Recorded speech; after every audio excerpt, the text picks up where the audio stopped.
Estimados amigos, bienvenidos a Soluciones. Yo soy Augusto Cáceres y durante los próximos 60 minutos vamos a tener un programa especial para todos ustedes.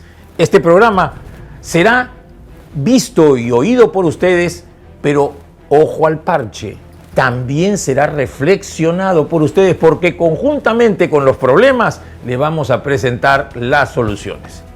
Y hablando de problemas, este gobierno los tiene más grandes que toda la colección de Baldor. ¿Alguno de ustedes estudió con Baldor? ¿Resolvió algún problema con Baldor? Bueno, el profesor está en la misma situación que cualquiera de los alumnos que tenía que lidiar con esta gran colección matemática. Y uno de los grandes problemas del presidente Pedro Castillo es precisamente las contradicciones que entra él cuando tiene que responder sobre determinados hechos y en unos casos dice una cosa y en otros casos dice otra. Por ejemplo, le dijo al periodista Rincón o del Rincón que no tenía ningún problema, que había recibido a Karelyn López y que había hablado con ella y la había recibido en su despacho tan alegremente. Y después, cuando tuvo que contestarle a la fiscalía, ahí dijo que no la conocía, pero ni en pelea de gallos. Así que, ¿quién dice la verdad? ¿El Pedro Castillo del Rincón o el Pedro Castillo de la Fiscalía? ¿O ninguno? ¿O de repente vamos a tener que esperar que venga un niño iluminado que le haga al presidente Castillo que no pueda decir mentiras? ¿Se acuerdan ustedes de Jim Carrey? De mentiroso, mentiroso. Bueno, ahora nosotros tenemos a nuestro Jim Carrey nacional. José Pedro Castillo Terrones será el Jim Carrey nacional. Veamos algo para recordar a Lear Lear, mentiroso, mentiroso.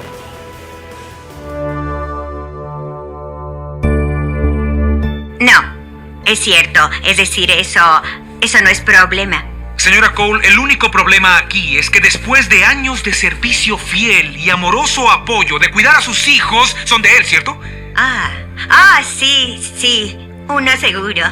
Señora Cole, aquí usted es la víctima.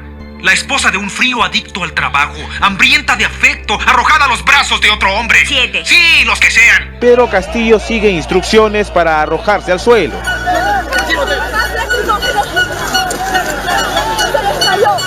Claramente se escucha cómo este hombre de casaca roja le dice que se tire. Te estamos esperando. Max no quiere partir el pastel hasta que llegues. Cielos. Bueno, surgió algo. Tengo un problema con un caso nuevo. ¿Qué pasó? Nada. Me golpeé en el dedo. Tu papá lo lamenta. Tuvo que trabajar. Dijo que iba a estar aquí, lo prometió. Lo sé, pero promete que sin falta te verá mañana. Usted me dice que va a Breña porque fue la casa que le dio cobijo durante la campaña. Y muchos peruanos así lo piensan. Es un despacho clandestino en el que el presidente arregla cosas. Nunca fue despacho clandestino y no la voy a hacer. Yo fui y de acá quiero saludar a esa familia, a la señora Vidalina, la cual me cobijó y me alcanzó una taza de agua durante la campaña. ¿Conoce a la señora Ada Vidalina Sánchez Aldaña? No la conozco. El 17 de octubre de 2021 se registra el ingreso de Karelyn a las 4:14. ¿Qué temas trataron? Las reuniones no necesariamente se realizan. ¿Quién convocó a la reunión del 17 de octubre con Karelyn López? Yo no he sido. ¿Quiénes participaron en dicha reunión? No lo sé. No he participado en dicha reunión. ¿Cuánto tiempo duró la reunión con Karelyn López en esa fecha? No hubo reunión. ¿Por qué razón se realizó la reunión del 18 de octubre? ¿Y qué temas se trataron? No puedo precisar que exista reunión, ya que no necesariamente se reúnen con mi persona. El presidente Castillo recibió el pasado 18 de octubre la empresaria Karelyn López. ¿La recibió? Sí, vino al despacho, la recibí. ¿Qué vas a alegar? Nuestro caso es este.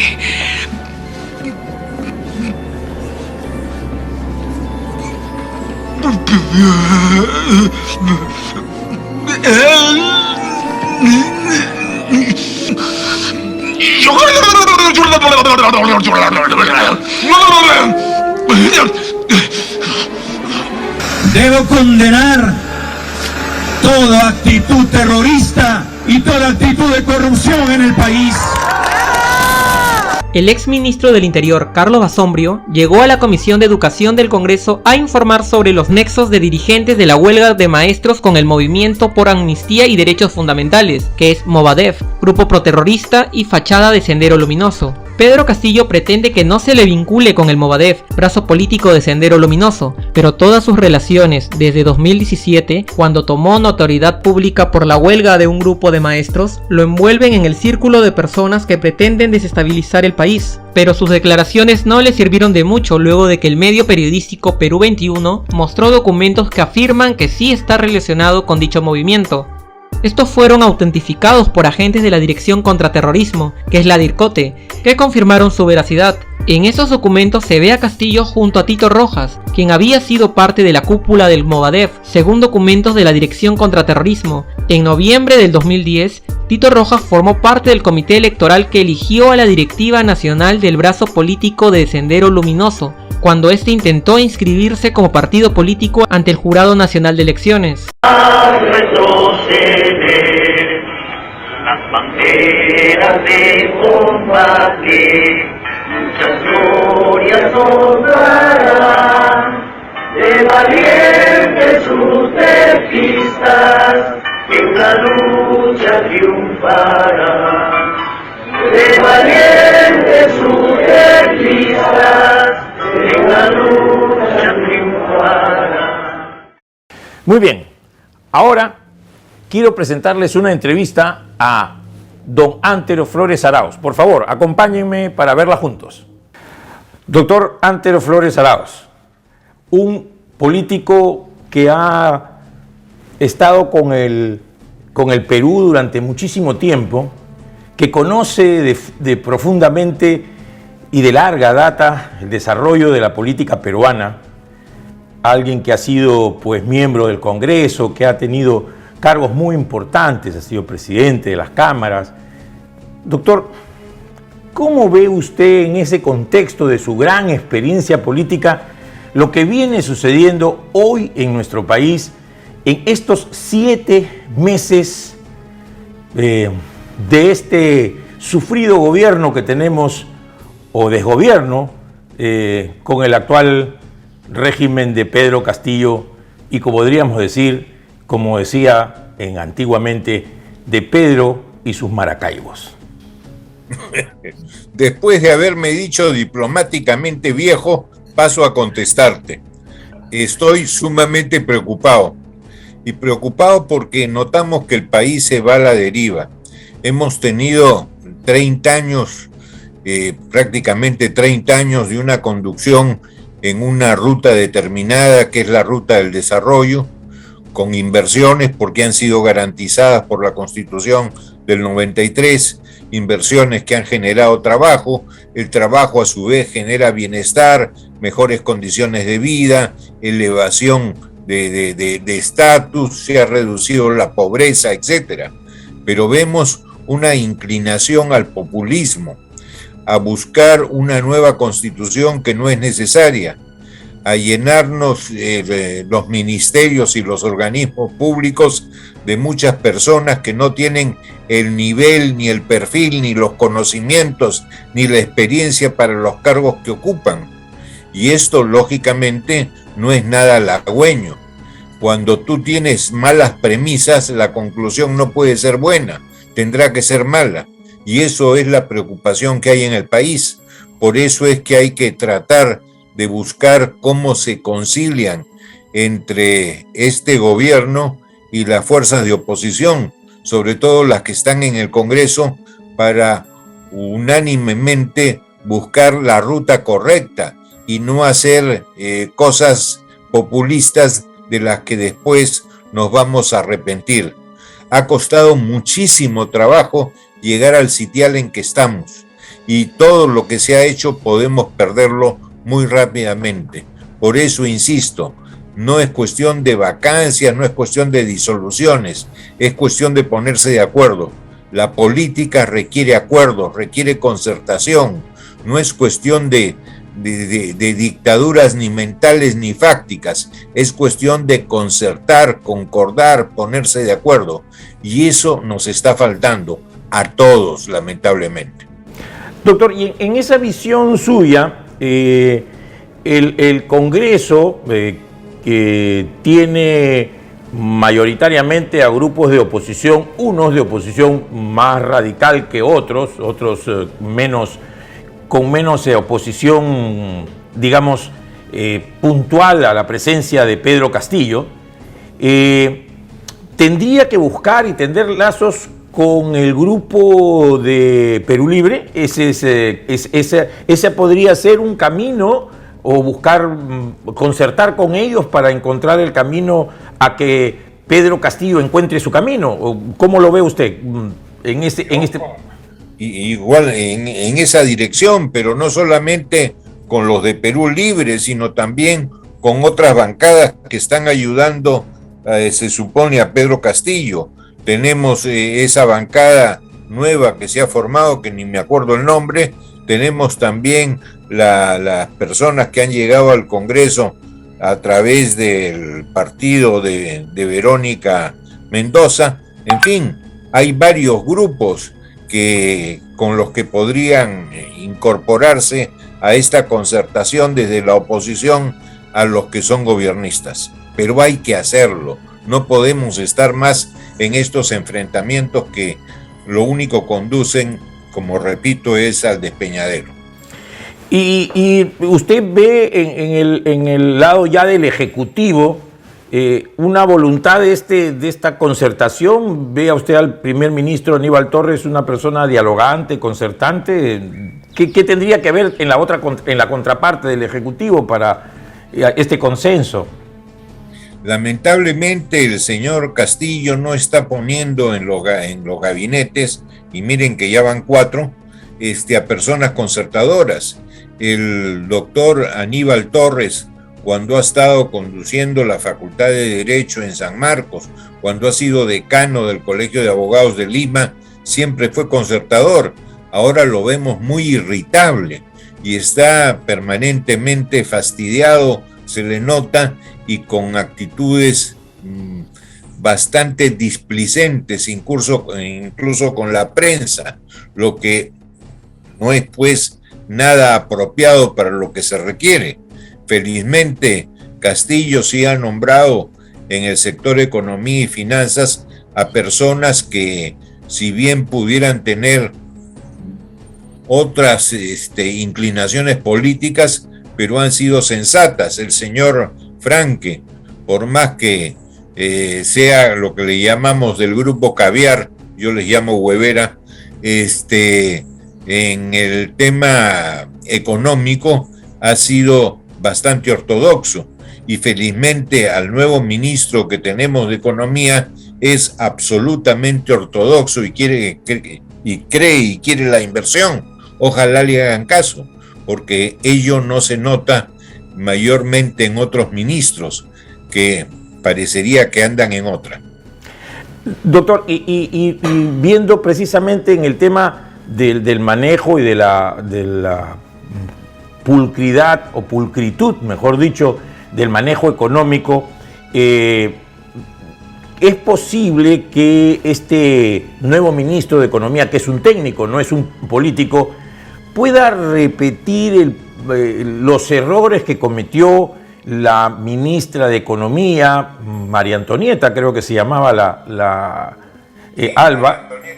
Exactamente, la ministra María Antonieta Alba, los errores que cometió al hacer pues un manejo, vamos a decir, no ortodoxo de la economía en el campo de producir una serie de bonos y crear un problema ahí en cuanto a los términos de endeudamiento y tener la macroeconomía centrada. Este ministro podría ir, como es un técnico, no es un político, como ya pudiera ser que se está viendo con estos nuevos bonos, de dar bonos, porque hay una proclividad del presidente a agarrar los dineros del Estado y comenzárselos a dar a los, no sabemos a quiénes, pero sobre todo a dar bonos. Ya ha dicho que va a dar 5.000 millones de soles en un nuevo bono, y esa parte podría también poner en peligro la estabilidad económica del país, una estabilidad económica que en realidad no nos hace sentir si este es un gobierno de derecha, izquierda o centro, porque como no tiene un rumbo definido, la economía está yendo por un lado y la política está yendo por otro. Pero no podría suceder eso con este ministro tan técnico. Lo veo difícil porque tiene una cosa adicional que no tenía la señorita Alba. La señorita Alba académicamente era reputada, conocía su tema, pero lamentablemente no tenía experiencia por los cortos años, por la corta edad que tenía. Lo que no sucede con actual ministro que tiene experiencia de muchos años de estar en el sector economía. En consecuencia, si se suma experiencia más conocimiento, hay más posibilidades de que las cosas salgan bien, ¿no? Y que tenga además el suficiente carácter para decirle al presidente de la República: presidente, esto que usted quiere no es posible, por esto, por lo otro, y así convencerlo. Eso se requiere. Doctor Antero, si hubiera la oportunidad, si de repente a usted le dicen, el profesor Pedro Castillo lo llama y le pregunta: Antero, ¿a quién me recomendarías tú de primer ministro para sacar al doctor Aníbal Torres? ¿A quién cree usted o qué perfil en todo caso tendría que tener ese nuevo primer ministro? Bueno, el perfil tendría que ser una persona que sea técnicamente apropiada, que tenga experiencia en el manejo tanto privado como público, porque no nos olvidemos que desde las disposiciones del sector público hay que tratar de que el sector privado camine y que tenga sobre todo honestidad y honradez. ¿Hay muchas personas con ese perfil? Lo hay. Que quieran meterse en el gobierno, lo dudo, por varias razones. Porque se ha estado jurídicamente imponiendo una serie de reglas que son impracticables e inconvenientes. Por ejemplo, la última modificación, y que usted lo tiene que tener muy presente, es la ley de declaración de intereses. Hoy día es tan abusiva, tan amplia, que uno tendría que saber qué están haciendo los cuñados, los sobrinos, etcétera. Uno de repente no sabe ni qué hermanos tiene. Cosas que son realmente absurdas. Y por otro lado, las pretensiones de la señora fiscal de la Nación al haber acusado constitucionalmente a Merino y a dos de sus ministros por los hechos de noviembre del 2020, y señalándoles que debieron impedir que hubieran personas fallecidas y personas heridas en esos sucesos, cuando eso no se puede garantizar. Quienes salieron a las marchas salieron porque les dio la gana, incumpliendo incluso las normas de la emergencia nacional y de la emergencia sanitaria en ese momento existente. Claro, ese es digamos una doble medida, un doble rasero. Se mide. Figúrese usted, voy más, figúrese usted, si fuera cierto esa pretensión de la señora fiscal de la Nación, y si el Congreso de la República siguiera esa absurda pretensión, tendríamos mañana que si hay un accidente de tráfico, por ejemplo en La Oroya, y hay un muerto, pobre ministro de Transporte va a tener juicio por 20 años. O si que diga, mañana tenemos pues una plaga en el sector agrícola que hace que un nuevo insecto, una nueva bacteria, termine con la producción de manzanos o de naranjas. Se fregó pues el ministro de Agricultura, es el culpable por no haber hecho lo adecuado para evitar la plaga. No, pues, esos absurdos no pueden mantenerse. Y en el contexto en el que usted ve al presidente Castillo, quien ahora está gobernando con Vladimir Cerrón, es decir, la mayor carga política en cuanto a los ministros importantes han sido consensuadas entre el presidente Castillo y Vladimir Cerrón. Entonces tendríamos que ir a buscar una concertación con Vladimir Cerrón. ¿Es posible concertar con Vladimir Cerrón? ¿Usted cómo lo ve? Que hay que intentarlo. Mientras no se intente, no podemos simplemente quedarnos con los brazos cruzados, porque en esa forma simplemente va avanzando la impericia, va avanzando la inexperiencia, van avanzando las decisiones erradas. En consecuencia, algo tiene que hacer. Ahora, entiendo perfectamente al presidente Castillo cuando se inclina y pone su cabeza en el hombro del señor Cerrón, porque el señor Castillo no tenía partido, ha sido a último momento puesto en el lugar que iba a tener Cerrón en la plancha, y simplemente las cosas le salieron bien, milagrosamente bien, pero no tiene partido, no es un hombre que ha estado mucho tiempo con el señor Cerrón. En consecuencia, es perfectamente natural que en alguna medida, como digo, ponga su cabeza en el hombro de Cerrón. Muy bien, doctor Antero Flores, muchísimas gracias por su participación, muchísimas gracias por sus palabras, y veremos qué resulta de este gobierno que esperemos que por el bien de todos los peruanos vaya mejor de lo que está yendo. Muchísimas gracias por su participación. No, encantado, y coincidimos en esa apreciación totalmente. Muchas gracias, doctor Antero Flores. Un abrazo y nos estamos viendo. Bien, la entrevista, ¿qué les pareció? ¿Podremos concertar? ¿Será posible hacerlo? Hubo un ministro hace mucho tiempo, era Alfonso Grados Bertolini, el hombre de la concertación. ¿Será posible concertar con esta gente tan ideologizada del partido marxista-leninista Perú Libre? Ustedes reflexionenlo. Bien, y ahora vamos a un corte. Regresamos.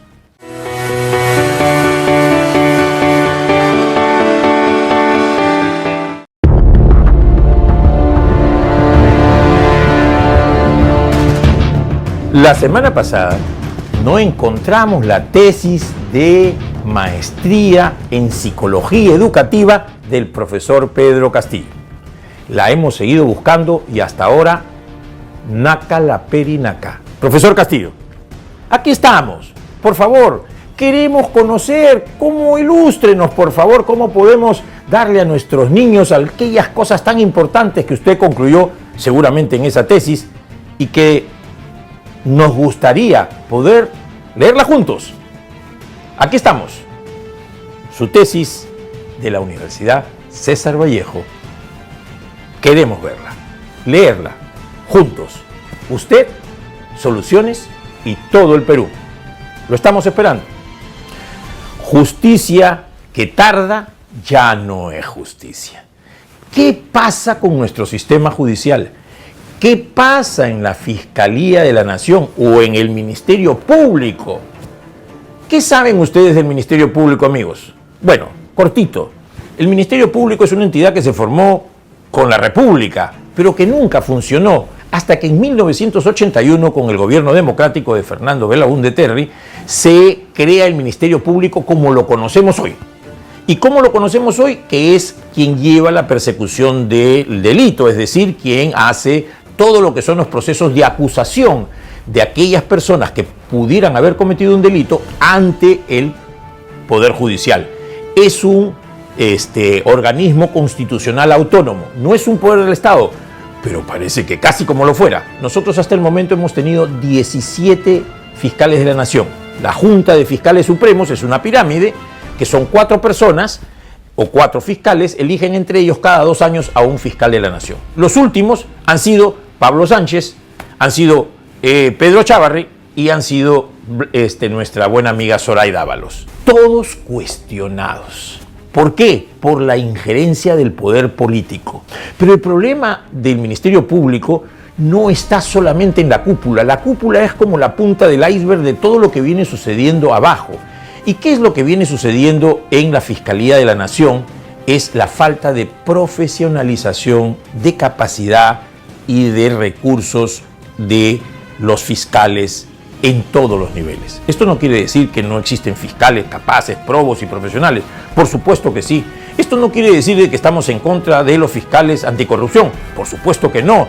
Estos últimos años las fiscalías han demostrado que tienen un sano interés, un legítimo interés en perseguir a la corrupción, pero por la falta de profesionalización, por su falta de capacitación han cometido muchos errores, mucho se ha abusado, por ejemplo, de la prisión preventiva. La prisión preventiva tiene que ser un último recurso. La peor de las injusticias es que una persona tenga prisión preventiva y que después resulte que es inocente. En la formación de nuestros fiscales nosotros tenemos una academia de la magistratura, que es una academia formada donde los propios jueces y fiscales son profesores, se dictan clases a tiempo parcial, no se completan los ciclos y en realidad no forman adecuadamente a nuestros fiscales y nuestros jueces. Por ejemplo, la Escuela Nacional de la Magistratura de Francia es un programa de 31 meses de formación que incluso no requiere que para ser juez tú tengas que ser abogado, sino bachiller de algún estudio relacionado con la abogacía, y después das un examen para entrar a esta Escuela Nacional de la Magistratura. Algo como nuestra academia diplomática. Para ser diplomático, tú tienes que ser bachiller o tener 2 años de estudios en alguna carrera profesional que tenga alguna afinidad, derecho, economía, con la carrera diplomática. Das un examen y ingresas a la escuela diplomática donde estudias a tiempo completo por un tiempo determinado y sales diplomático. ¿Por qué esto no los llevamos a la vida de la justicia? Por lo menos que tengan 2 años mínimo para que puedan tener en una inmersión total después de un examen, en otros países le llaman oposición, para que puedan formarse adecuadamente en ética, en valores y sobre todo, por supuesto, en todo lo que es el tema jurisdiccional, tanto fiscales como jueces. Por eso, queridos amigos, es que este caos que tiene actualmente la Fiscalía de la Nación, donde tiene que ponerle a una persona 36 meses de prisión preventiva porque no tiene la capacidad de hacer todo un estudio para acusarlos rápidamente, porque quieren que las personas estén recluidas 36 meses, porque se demoran más o menos 3 años y a veces piden una prórroga en armar el expediente. Eso no debería de ser. La presunción de inocencia es la clave de un sistema judicial que verdaderamente sea justo. Y los jueces no deberían de darle a los fiscales alegremente, pues, estas prisiones preventivas para que los fiscales armen sus expedientes recién en esos 36 meses o 18 meses. Ese es el caso, por ejemplo, de Susana Villarán, a la cual han pedido que se le extienda por 6 meses más lo que es la prisión domiciliaria, si más no recuerdo, para poder recién acusarla. Justicia que tarda ya no es justicia, lo dijimos al principio. La solución se llama estudios y meritocracia. Nosotros no podemos tener un poder judicial que esté en la prehistoria. Tenemos que hacer que todo el sistema judicial sea muy informático. Eso elimina también la corrupción dentro del Poder Judicial. Todo se debería de saber para nosotros poder hacer un seguimiento y darnos cuenta cuándo es que los casos son o no son comprados. De esa manera, los cuellos blancos del Callao, los hermanitos, todos ellos no existirían. Hemos tenido la vergüenza de tener a un presidente de la Corte Superior del Callao y a un miembro importante de la Corte Suprema de la Justicia embarcados en un proceso de corrupción. Eso es muy malo para la nación. Tengamos jueces bien formados, capacitados para ser cardiólogo, para ser internista, para ser dermatólogo, para ser neurocirujano. Se estudia entre 3 y 4 años de inmersión en un hospital, permanentes, todos los días. Por eso es que los médicos peruanos también somos muy reputados. Y eso debería suceder con nuestros jueces y fiscales. De nosotros depende, de usted depende. El juez es una de las personas más importantes en un Estado. Y puede ser un gran hombre o puede ser un gran monstruo, porque su libertad está en sus manos. Y aquí viene el caso especial de doña Zoraida Ábalos. Doña Zoraida Ábalos es la típica representante de una fiscalía, de un ministerio público que no ha logrado tener dentro de sus integrantes personas altamente capacitadas. Hay unos cuestionamientos muy graves a Zoraida Ábalos desde el tiempo del expresidente Martín Vizcarra. Y esos cuestionamientos han ido en aumento actualmente con el tema de su capacitación, precisamente. Hay unas denuncias muy graves que ha suscitado inclusive la denuncia de un procurador anticorrupción por el tema de su idoneidad académica. Por eso es que creo que toca a la fiscal de la Nación, que ya debería de ser cambiada, dar un paso al costado para permitir que se le investigue adecuadamente y que puedan ingresar otros actores a hacer la elección de la fiscal de la Nación. Inclusive ella debería de inhibirse en elegir dentro de los 4 magistrados que eligen al fiscal de la Nación.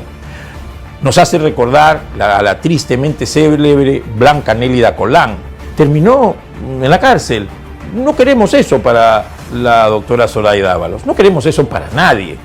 Muy bien, estimados amigos, ya estamos llegando al final de nuestro programa, pero no puedo culminar el programa sin hacerles conocer una reflexión que he estado haciendo en los últimos días. ¿Existe la posibilidad que un líder nos guíe por el mal camino? El populismo se ha apoderado de muchos de nuestros políticos, incluso de los jóvenes políticos, que deberían de pensar bien las cosas antes de lanzar una idea. Esta idea del alcalde de La Molina de impedir que los amigos venezolanos puedan manejar moto, puedan discurrir sin ningún problema por la ciudad o por el distrito de La Molina, es verdaderamente preocupante.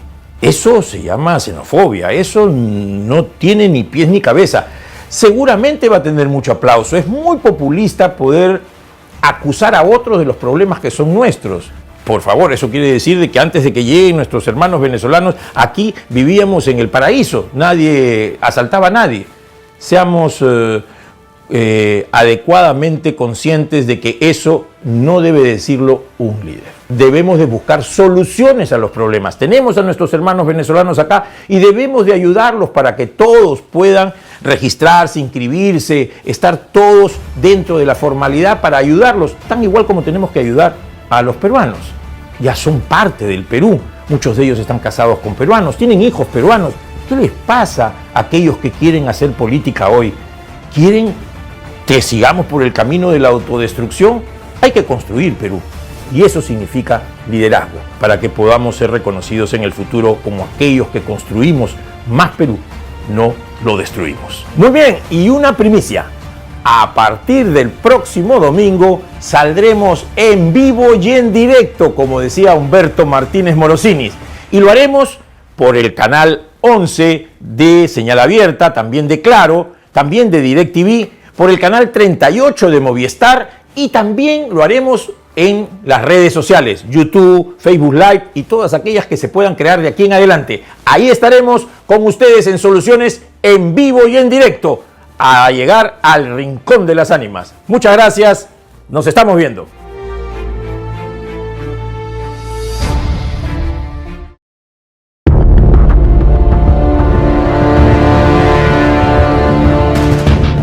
La semana pasada no encontramos la tesis de maestría en psicología educativa del profesor Pedro Castillo. La hemos seguido buscando y hasta ahora naca la perinaca. Profesor Castillo, aquí estamos. Por favor, queremos conocer, ilústrenos, por favor, cómo podemos darle a nuestros niños aquellas cosas tan importantes que usted concluyó seguramente en esa tesis y que nos gustaría poder leerla juntos. Aquí estamos. Su tesis de la Universidad César Vallejo. Queremos verla, leerla, juntos. Usted, Soluciones y todo el Perú. Lo estamos esperando. Justicia que tarda ya no es justicia. ¿Qué pasa con nuestro sistema judicial? ¿Qué pasa en la Fiscalía de la Nación o en el Ministerio Público? ¿Qué saben ustedes del Ministerio Público, amigos? Bueno, cortito. El Ministerio Público es una entidad que se formó con la República, pero que nunca funcionó. hasta que en 1981, con el gobierno democrático de Fernando Belaúnde Terry, se crea el Ministerio Público como lo conocemos hoy. ¿Y cómo lo conocemos hoy? Que es quien lleva la persecución del delito, es decir, quien hace todo lo que son los procesos de acusación de aquellas personas que pudieran haber cometido un delito ante el Poder Judicial. Es un organismo constitucional autónomo, no es un poder del Estado, pero parece que casi como lo fuera. Nosotros hasta el momento hemos tenido 17 fiscales de la Nación. La Junta de Fiscales Supremos es una pirámide que son 4 personas o 4 fiscales, eligen entre ellos cada 2 años a un fiscal de la Nación. Los últimos han sido Pablo Sánchez, han sido Pedro Chávarri y han sido nuestra buena amiga Zoraida Ábalos. Todos cuestionados. ¿Por qué? Por la injerencia del poder político. Pero el problema del Ministerio Público no está solamente en la cúpula. La cúpula es como la punta del iceberg de todo lo que viene sucediendo abajo. ¿Y qué es lo que viene sucediendo en la Fiscalía de la Nación? Es la falta de profesionalización, de capacidad y de recursos de los fiscales en todos los niveles. Esto no quiere decir que no existen fiscales capaces, probos y profesionales. Por supuesto que sí. Esto no quiere decir que estamos en contra de los fiscales anticorrupción. Por supuesto que no. Estos últimos años las fiscalías han demostrado que tienen un sano interés, un legítimo interés en perseguir a la corrupción. Pero por la falta de profesionalización, por su falta de capacitación, han cometido muchos errores. Mucho se ha abusado, por ejemplo, de la prisión preventiva. La prisión preventiva tiene que ser un último recurso. La peor de las injusticias es que una persona tenga prisión preventiva y que después resulte que es inocente. En la formación de nuestros fiscales nosotros tenemos una academia de la magistratura, que es una academia formada donde los propios jueces y fiscales son profesores, se dictan clases a tiempo parcial, no se completan los ciclos y en realidad no forman adecuadamente a nuestros fiscales y nuestros jueces. Por ejemplo, la Escuela Nacional de la Magistratura de Francia es un programa de 31 meses de formación que incluso no requiere que para ser juez tú tengas que ser abogado, sino bachiller de algún estudio relacionado con la abogacía, y después das un examen para entrar a esta Escuela Nacional de la Magistratura. Algo como nuestra academia diplomática. Para ser diplomático, tú tienes que ser bachiller o tener 2 años de estudios en alguna carrera profesional que tenga alguna afinidad, derecho, economía, con la carrera diplomática. Das un examen y ingresas a la escuela diplomática, donde estudias a tiempo completo por un tiempo determinado y sales diplomático. ¿Por qué esto no los llevamos a la vida de la justicia? Por lo menos que tengan 2 años mínimo para que puedan tener en una inmersión total después de un examen, en otros países le llaman oposición, para que puedan formarse adecuadamente en ética, en valores y sobre todo, por supuesto, en todo lo que es el tema jurisdiccional, tanto fiscales como jueces. Por eso, queridos amigos, es que este caos que tiene actualmente la Fiscalía de la Nación, donde tiene que ponerle a una persona 36 meses de prisión preventiva porque no tiene la capacidad de hacer todo un estudio para acusarlos rápidamente, porque quieren que las personas estén recluidas 36 meses, porque se demoran más o menos 3 años y a veces piden una prórroga en armar el expediente. Eso no debería de ser. La presunción de inocencia es la clave de un sistema judicial que verdaderamente sea justo. Y los jueces no deberían de darle a los fiscales alegremente pues estas prisiones preventivas para que los fiscales armen sus expedientes recién en esos 36 meses o 18 meses. Ese es el caso, por ejemplo, de Susana Villarán, a la cual han pedido que se le extienda por 6 meses más lo que es la prisión domiciliaria, si más no recuerdo, para poder recién acusarla.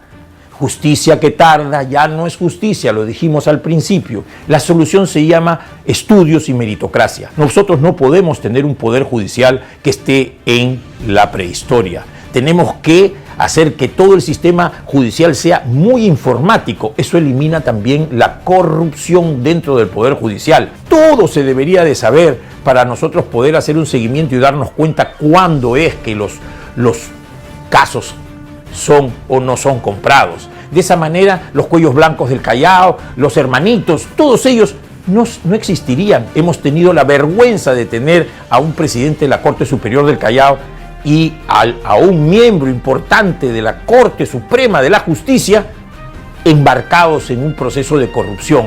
Eso es muy malo para la nación. Tengamos jueces bien formados, capacitados. Para ser cardiólogo, para ser internista, para ser dermatólogo, para ser neurocirujano, se estudia entre 3 y 4 años de inmersión en un hospital, permanentes, todos los días. Por eso es que los médicos peruanos también somos muy reputados. Y eso debería suceder con nuestros jueces y fiscales. De nosotros depende, de usted depende. El juez es una de las personas más importantes en un Estado. Y puede ser un gran hombre o puede ser un gran monstruo, porque su libertad está en sus manos. Y aquí viene el caso especial de doña Zoraida Ábalos. Doña Zoraida Ábalos es la típica representante de una fiscalía, de un ministerio público que no ha logrado tener dentro de sus integrantes personas altamente capacitadas. Hay unos cuestionamientos muy graves a Zoraida Ábalos desde el tiempo del expresidente Martín Vizcarra. Y esos cuestionamientos han ido en aumento actualmente con el tema de su capacitación, precisamente. Hay unas denuncias muy graves que ha suscitado, inclusive la denuncia de un procurador anticorrupción por el tema de su idoneidad académica. Por eso es que creo que toca a la fiscal de la Nación, que ya debería de ser cambiada, dar un paso al costado para permitir que se le investigue adecuadamente y que puedan ingresar otros actores a hacer la elección de la fiscal de la Nación. Inclusive ella debería de inhibirse en elegir dentro de los 4 magistrados que eligen al fiscal de la Nación. Nos hace recordar a la tristemente célebre Blanca Nélida Colán. Terminó en la cárcel. No queremos eso para la doctora Zoraida Ábalos. No queremos eso para nadie.